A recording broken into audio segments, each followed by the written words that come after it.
I am standing on the shoulders of giants is a phrase that I have adopted as my philosophy over the years.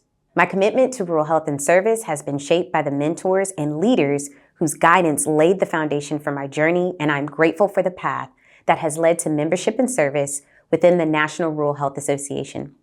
I am truly honored to receive the 2026 NRHA Volunteer of the Year Award.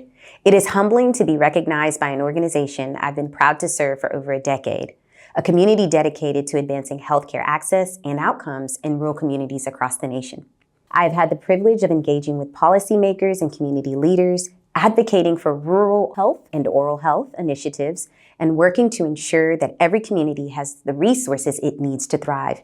Inspired by the example of those who came before me, much of my work has focused on identifying rural health challenges, developing evidence-based programs, and sharing best practices so communities can replicate and expand successful initiatives. I've been involved with the NRHA for over 10 years, beginning as a graduate student.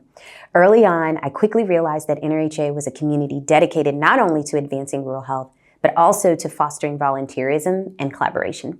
Since then, I've been honored to serve in several volunteer roles, including the Government Affairs Committee, Health Equity Council, Rural Oral Health Task Force, and the Public Health, Research, and Education constituency groups.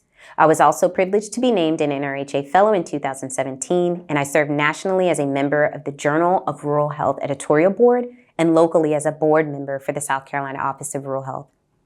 I would also be remiss if I did not acknowledge the mentors who have shaped my journey, Drs. Amy Martin, Graham Adams, Jan Probst, and Marcia Brand, among them along with many others whose guidance has been invaluable.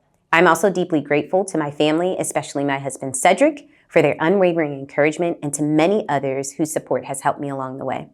None of this work would be possible without the communities we serve. Honoring those who came before us and standing on their shoulders allows us to carry their work forward and create meaningful change. As I continue this journey, I do so with gratitude and commitment to pay it forward so future generations can build a stronger future for rural communities everywhere.